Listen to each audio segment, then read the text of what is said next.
The Housemaid movie had me gagged, like literally physically reacting in the theater, gagged. What's new? What's now? Stories that matter, stories that wow. Discover the reads that'll engage your mind and explore the issues of our time. Cut through all the endless noise and discover books you'll truly love. Find out what's new and now in books.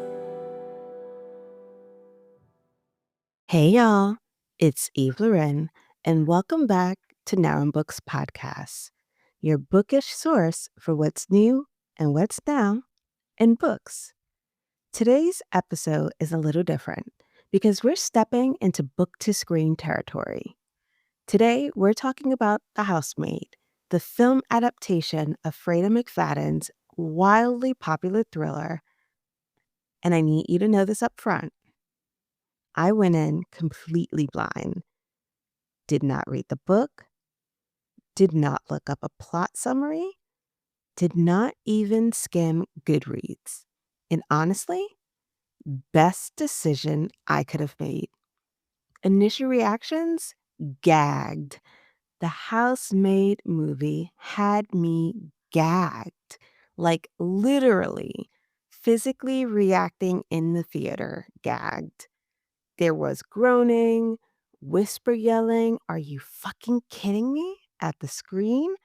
I'm pretty sure the women sitting behind me were laughing at me because I was so visually tortured, but in the best way. There were so many cringe moments, several laugh out loud moments, and by the end, I walked out of the theater completely satisfied and ready to read the entire Housemate series immediately. Which honestly says a lot because usually I'm team book first, movie second. But this one may be the first movie then book experience. So let's get into the details. Let's talk the cast because this lineup really carried the tension. In the film, Millie Calloway is played by Sydney Sweeney. You know Sydney from Euphoria, The White Lotus, which I was today years old when I realized she was in the show because I've never watched it.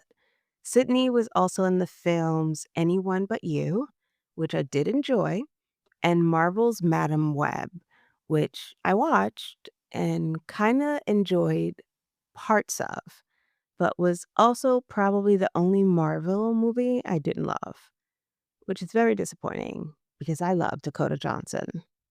That said, Sydney Sweeney in this role, locked in, focused, intense, and yes, a complete badass. Nina Winchester is played by Amanda Seyfried, who honestly needs no introduction. Mean Girls, Mamma Mia, Jennifer's Body, Chloe, Dear John, and TV roles like Veronica Mars and Long Bright River. And I'll just say it now, Amanda was unhinged in the best way. Andrew Winchester is played by Brandon Scannell. And sorry to that man, but I don't know him. But he is known for the Yellowstone prequel TV show, 1923, and the film It Ends With Us. And finally, Enzo is played by Michele Morone, best known for the 365 Days film trilogy. We'll circle back to Enzo, trust.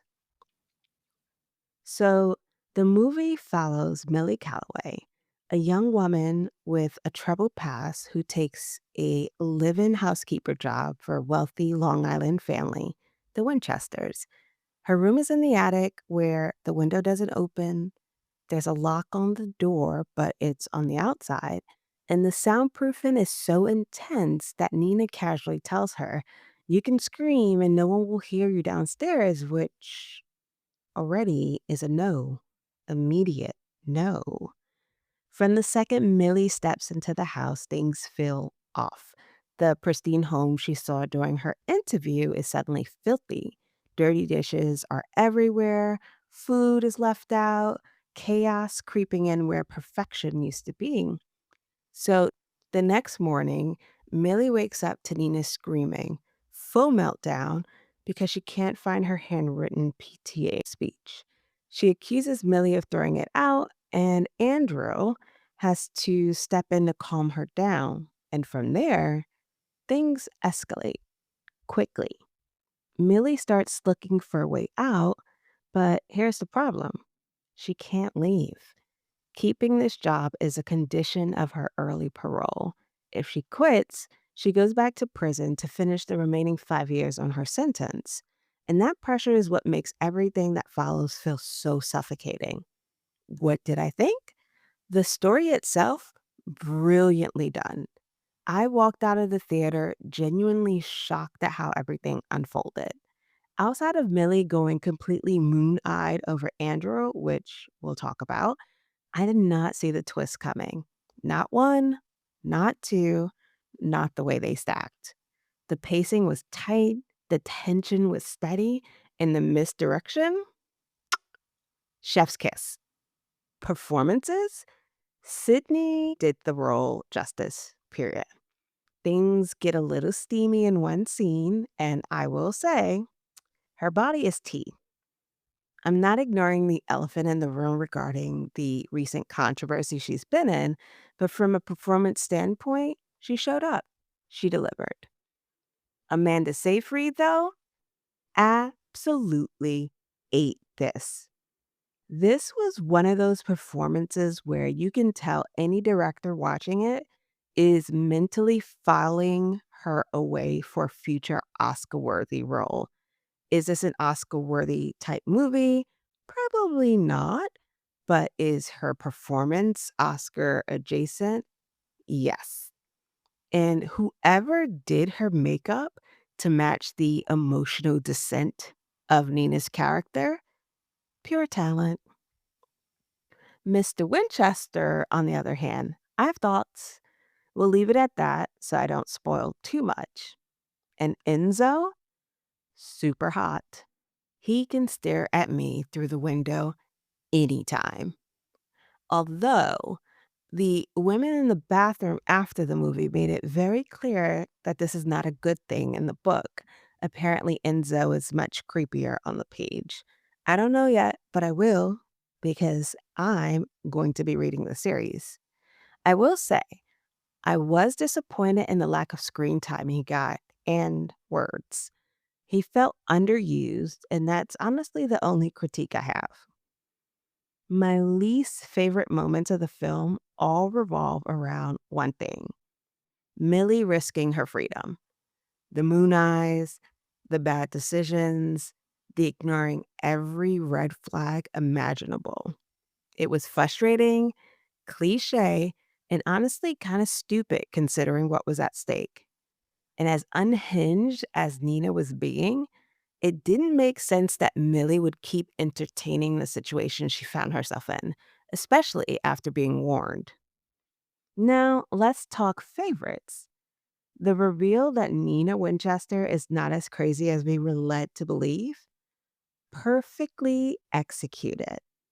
And the editing of the car scene when Nina leaves the house, flawless. We experience that scream as rage and heartbreak. And then, like 10 to 20 minutes later, the context shifts completely. And suddenly, that same scream means something entirely different. That was smart filmmaking. And of course, my favorite of all moments is the sweet, sweet revenge. The entire ending works for me, but my absolute favorite detail, the tooth. I heard it's different from the book. Maybe it didn't even happen in the book, and do not spoil it for me. But in the film, it was the perfect touch. That tooth represents so much. It's fundamentally tied to Andrew's character and his mother. As a movie watcher, it gives a nod of insight into how he became who he is and adds emotional context that I'm sure the book explores even deeper. And now I'm excited to see how. So, my final thoughts, I'll keep it brief. The Housemaid movie is a full 5 stars. Go see it immediately. And if you read the book or watched the movie or both, I need to know which one you think did it better. As always, thank you for being here. If you enjoyed this episode, share it with a fellow thriller lover, leave a rating or review, and come back next week for more of what's new and what's now in books. Until then, happy reading and happy watching.